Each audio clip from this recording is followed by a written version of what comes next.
नमस्कार दोस्तों, आप सभी का मेरे चैनल पर स्वागत है। तो इस वीडियो में हम चॉइस ब्रोकिंग एप्लीकेशन का रिव्यू करेंगे और यह जानेंगे कि इस एप्लीकेशन का इस्तेमाल करने पर हमें कितना क्या चार्ज देना पड़ता है। तो मेरी आपसे निवेदन रहेगी कि आप इस वीडियो को पूरा ज़रूर देखिएगा, क्योंकि इस वीडियो में मैं आपको चॉइस ब्रोकिंग के बारे में फुल डिटेल देने वाला हूँ। तो चलिए अब हम बात करते हैं कि चॉइस ब्रोकिंग एप्लीकेशन का इस्तेमाल करने पर हमें कितना क्या चार्ज देना पड़ता है। तो सबसे पहले हम बात करते हैं कि यह एप्लीकेशन कब लॉन्च हुई थी। तो आप देख सकते हैं चॉइस ब्रोकिंग एप्लीकेशन है, इसकी शुरुआत 2010 में हुई थी। अब हम बात करते हैं नंबर ऑफ़ डाउनलोड्स, यानी कि गूगल प्ले स्टोर पर इस एप्लीकेशन के कितने डाउनलोड हो रखे हैं। तो आप देख सकते हैं चॉइस ब्रोकिंग एप्लीकेशन को गूगल प्ले स्टोर पर 5 लाख से भी ज़्यादा लोगों ने डाउनलोड करके रखा हुआ है। अब हम बात करते हैं अकाउंट ओपनिंग चार्जेस के बारे में। अगर आप चॉइस ब्रोकिंग एप्लीकेशन के अंदर अपना अकाउंट ओपन करवाते हैं तो यहाँ पर आपको 1 भी रुपये चार्ज नहीं देना है अकाउंट ओपनिंग चार्जेस के रूप में। यहाँ पर अकाउंट ओपनिंग चार्ज बिल्कुल ज़ीरो है। तो चलिए अब हम बात करते हैं अकाउंट मेंटेनेंस चार्जेस के बारे में। अगर आप चॉइस ब्रोकिंग एप्लीकेशन के अंदर अपना अकाउंट ओपन करवाते हैं तो यहाँ पर आपको कितना अकाउंट मेंटेनेंस चार्ज देना पड़ेगा। तो यहाँ पर आपको 3 ऑप्शन दिए जाते हैं, आप तीनों में से किसी की भी मदद से अपना अकाउंट मेंटेनेंस चार्ज दे सकते हैं। तो यहाँ पर जो पहला वाला ऑप्शन है, इसमें आपको 200 रुपये प्लस GST देना पड़ेगा हर साल पर, लेकिन इस कंडीशन में आपको पहले साल 1 भी रुपये नहीं देना, यानी कि फर्स्ट ईयर आपका अकाउंट मेंटेनेंस चार्ज बिल्कुल फ्री है, पर लेकिन दूसरे साल से आपको 200 रुपये प्लस GST हर साल देना पड़ेगा। अब हम दूसरे ऑप्शन की बात करते हैं तो यहाँ पर आपको 1500 रुपये प्लस GST देना पड़ेगा और ये सिर्फ आपको एक बार देना है। इस प्लान की मदद से जो आपका लाइफ टाइम का अकाउंट मेंटेनेंस चार्ज है वो बिल्कुल फ्री हो जाएगा। अब हम बात करते हैं थर्ड ऑप्शन की। थर्ड ऑप्शन में यह है कि आपको 3000 रुपये प्लस GST एक बार देना पड़ेगा। इसमें आपका जो अकाउंट मेंटेनेंस चार्ज है वो फ्री हो जाएगा, पर लेकिन अगर आप जब भी आगे चलकर चॉइस ब्रोकिंग के अंदर अपना डीमैट अकाउंट क्लोज करवाएंगे तो वहाँ पर जो आपको 3000 रुपये जो आपसे यहाँ पर ले रहे हैं वो आपको रिफ़ंड कर दिए जाएंगे। यानी कि जो आप 3000 रुपये दे रहे हैं इससे आपका अकाउंट मेंटेनेंस चार्ज फ्री हो जाएगा और जब आप डीमैट अकाउंट क्लोज करवाएंगे तो 3000 रुपये आपको रिफ़ंड कर दिए जाएंगे। तो मुझे उम्मीद है कि आपको चॉइस ब्रोकिंग के अंदर अकाउंट मेंटेनेंस चार्ज के बारे में पता चल गया होगा। तो चलिए अब हम बात करते हैं ब्रोकरेज ऑन डिलीवरी, यानी कि आपको चॉइस ब्रोकिंग एप्लीकेशन के अंदर किसी भी कंपनी के शेयर को खरीदने पर और बेचने पर कितना क्या चार्ज देना पड़ेगा। तो यहाँ पर आपको किसी भी कंपनी के शेयर को खरीदने पर और बेचने पर 0.2% का चार्ज देना पड़ेगा। अब मैं आपको एक बात बता दूँ कि जैसे कि इस एप्लीकेशन में आपको कोई अपर लिमिट नहीं दे रखी है। जैसे कि अगर हम अदर एप्लीकेशन की बात करें तो वहाँ पर आपको यह लिमिट दी जाती है कि आपको ज़्यादा से ज़्यादा 20 रुपये देने पड़ेंगे किसी भी कंपनी के शेयर को खरीदने पर और बेचने पर लेकिन यहाँ पर आपको कोई भी लिमिट नहीं दे रखी है। यहाँ पर आपको परसेंट के हिसाब से चार्ज देना पड़ेगा, यानी कि इस एप्लीकेशन के अंदर अगर आपके जो ब्रोकरेज 100 रुपये बनेंगे तो आपको 100 रुपये ही चार्ज देना पड़ेगा। तो यहाँ पर आपको कोई लिमिट नहीं दे रखी है, यहाँ पर आपको परसेंट के हिसाब से चार्ज देना पड़ेगा, यानी कि जितना आपका टर्नओवर होगा उसके हिसाब से आपको चार्ज देना पड़ेगा। तो मुझे उम्मीद है कि आपको ब्रोकरेज ऑन डिलीवरी के बारे में पता चल गया होगा चॉइस ब्रोकिंग एप्लीकेशन के अंदर। तो चलिए अब हम बात करते हैं ब्रोकरेज ऑन इंट्राडे, यानी कि इंट्राडे ट्रेडिंग करने पर आपको कितना क्या चार्ज देना पड़ेगा। तो चॉइस ब्रोकिंग एप्लीकेशन के अंदर आपको 0.02% का चार्ज देना पड़ेगा इंट्राडे ट्रेडिंग करने पर। तो यहाँ पर भी आपको कोई अपर लिमिट नहीं दे रखी है, जैसे कि अदर एप्लीकेशन में 20 रुपये की लिमिट दी जाती है कि ज़्यादा से ज़्यादा आपको 20 रुपये का चार्ज देना पड़ेगा, पर यहाँ पर भी आपको परसेंट के हिसाब से चार्ज देना है। तो यह आपके टर्नओवर पर डिपेंड करेगा कि आपको कितना ब्रोकरेज देना पड़ेगा। तो चलिए अब हम बात करते हैं म्यूचुअल फंड चार्जेस के बारे में। तो चॉइस ब्रोकिंग के अंदर म्यूचुअल फंड में इन्वेस्टमेंट करना बिल्कुल फ्री है। यहाँ पर आपको म्यूचुअल फंड में इन्वेस्टमेंट करने पर 1 भी रुपये चार्ज नहीं देना है। तो चलिए अब हम बात करते हैं DP चार्जेस के बारे में। तो सबसे पहले मैं आपको समझा देता हूं कि DP चार्जेस होते क्या हैं।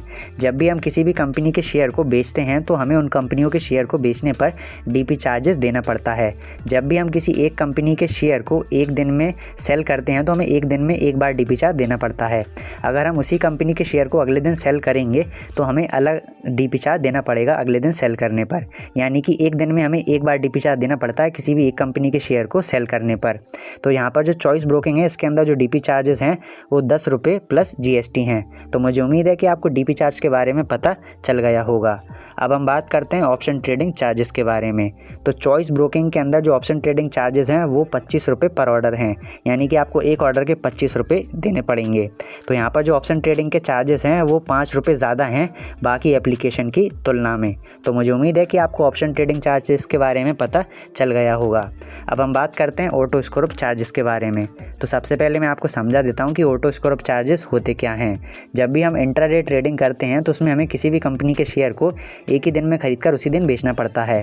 अगर हम मार्केट क्लोज होने से पहले हमारे खरीदे हुए शेयर को बेचना भूल जाते हैं या फिर नहीं बेच पाते हैं तो जो हमारा ट्रेडिंग अकाउंट है वो ऑटोमेटिक हमारे शेयर को सेल कर देता है। तो जो हमारा ट्रेडिंग अकाउंट है वो ऑटोमेटिक हमारे शेयर को सेल करेगा, तो इसके बाद चार्ज लेगा। उन्हीं चार्जेस को ऑटो स्कोर ऑफ चार्ज बोला जाता है। तो चॉइस ब्रोकिंग एप्लीकेशन के अंदर जो ऑटो स्कोर ऑफ चार्जेस हैं वो बिल्कुल ज़ीरो हैं। यहाँ पर आपको ऑटो स्कोर ऑफ चार्जेस के रूप में एक भी रुपये चार्ज नहीं देना है। तो मुझे उम्मीद है कि इस वीडियो में मैंने अभी तक आपको चॉइस ब्रोकिंग एप्लीकेशन के बारे में जितने भी चार्जेस बताएं वो आपको समझ में आ गए होंगे। अब मैं आपको वीडियो के आखिर में यह बताऊंगा कि चॉइस ब्रोकिंग एप्लीकेशन की ऑफिशियल वेबसाइट को ओपन करके उसके ब्रोकरेज कैलकुलेटर में हम बात करेंगे कि किसी भी कंपनी के शेयर को खरीदने पर और बेचने पर हमें कितना क्या चार्ज देना पड़ता है। तो चलिए अब हम चॉइस ब्रोकिंग एप्लीकेशन की ऑफिशियल वेबसाइट का जो ब्रोकरेज कैलकुलेटर है उसे ओपन कर लेते हैं। तो जैसा कि आप यहाँ पर देख सकते हैं हमने चॉइस ब्रोकिंग एप्लीकेशन की ऑफिशियल वेबसाइट को ओपन कर लिया है और यहाँ पर हमने उसका ब्रोकरेज कैलकुलेटर को ओपन करके रखा हुआ है। अब हम यहाँ पर लाइव प्रूफ देखेंगे कि इस एप्लीकेशन के अंदर अगर हम किसी भी कंपनी के शेयर को खरीदते हैं और बेचते हैं तो हमें कितना क्या चार्ज देना पड़ेगा। तो यहाँ पर आप देख सकते हैं हमने डिलीवरी वाले सेक्शन पर क्लिक करके रखा हुआ है। इसका यही मतलब है कि अगर हम किसी भी कंपनी के शेयर को खरीदते हैं और लॉन्ग टर्म के लिए होल्ड करते हैं और फिर सेल करते हैं तो हमें कितना चार्ज देना पड़ेगा। तो यहाँ पर हमने क्वान्टिटी में डाला है 10 और बाय प्राइस में डाला है 1000 रुपये, सेल प्राइस में डाला है 1100 रुपये और यहाँ पर जो ब्रोकरेज रेट है वो 0.2% है। यानी कि हमने 10 शेयर खरीदे हैं 1000 रुपये की रेट में और 1100 रुपये की रेट में सेल कर दिए हैं। तो इस कंडीशन में हमें कितना चार्ज देना पड़ेगा, तो मैं इसे नीचे करके आपको समझाने की कोशिश करता हूँ। तो आप देख सकते हैं यहाँ पर जो ब्रोकरेज हमें देना पड़ रहा है वो कुछ 42 रुपीज़ का देना पड़ रहा है। यानी कि 42 रुपीज़ हमें चॉइस ब्रोकिंग एप्लीकेशन को देने पड़ रहे हैं शेयर खरीदने के लिए और बेचने के लिए। और यहाँ पर जो अदर चार्जेस हैं ये गवर्नमेंट की तरफ से लगाए जा रहे हैं GST टैक्स वगैरह के रूप में। तो उनके बारे में भी मैं आपको एक बार बता देता हूँ। STT CTT चार्जेस 21 रुपये, transaction charges 0.68 rupees, clearing charges 0.02 rupees, GST 7.69 rupees, state stamp duty charges 1 रुपये, SEBI turnover fees 0.03 rupees. Total tax and charges यहाँ पर हमारे हो जाते हैं 72 रुपीज़। पर मैं आपको एक बात बताना चाहूँगा कि इन चार्जेस में DP चार्जेस को जोड़ा नहीं गया है। जब भी हम किसी भी कंपनी के शेयर को बेचते हैं तो हमें एक बार DP चार्ज देना पड़ता है। तो जो चॉइस ब्रोकिंग एप्लीकेशन है इसके अंदर जो DP चार्जेस लगते हैं वो 10 रुपये प्लस GST देना पड़ता है। अगर हम 10 रुपये में GST को जोड़ दें तो ये 10 रुपये 12 रुपये हो जाते हैं। तो अगर हम 72 रुपीज़ में 12 रुपये जोड़ दें तो ये यहाँ पर 84 रुपीज़ हो जाएंगे। तो यहाँ पर आपको कुल मिलाकर किसी भी कंपनी के 10 शेयर को खरीदने पर 1000 रुपये की रेट में और 1100 रुपये की रेट में सेल करने पर आपको 84 रुपये का चार्ज देना पड़ेगा।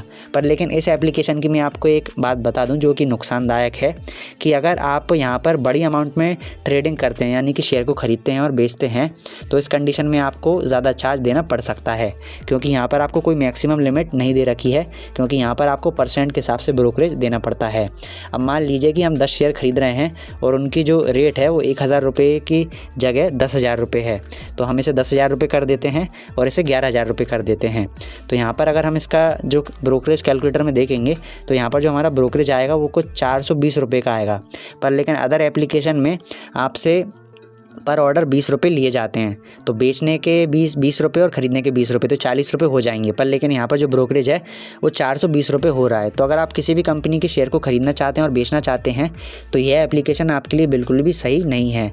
और वैसे भी मैंने आपको इस एप्लीकेशन के लगभग सभी चार्जेस बता दिए हैं। अगर आपको यह एप्लीकेशन ठीक लगे तो आप इसका इस्तेमाल कर सकते हैं, वरना आप इसे इग्नोर कर सकते हैं। तो मुझे उम्मीद है कि इस वीडियो के अंदर जितने भी मैंने आपको चॉइस ब्रोकिंग के चार्जेस बताएं वो आपको अच्छे समझ में आ गए होंगे। अगर आप चॉइस ब्रोकिंग एप्लीकेशन का कंपैरिजन दूसरी एप्लीकेशन से करना चाहते हैं तो इसके ऊपर ही मैंने वीडियो बना रखी है, आप उन वीडियोस को देख सकते हैं, क्योंकि वो वीडियोस आपको स्क्रीन पर शो हो रही होंगी। तो इस वीडियो को हम यहीं पर समाप्त करते हैं। अगर आपको इस वीडियो में कोई भी चीज़ समझ में नहीं आई हो तो आप मुझे कमेंट करके पूछ सकते हैं, मैं आपकी हेल्प करने की पूरी कोशिश करूँगा। तो इस वीडियो में इतना ही, धन्यवाद।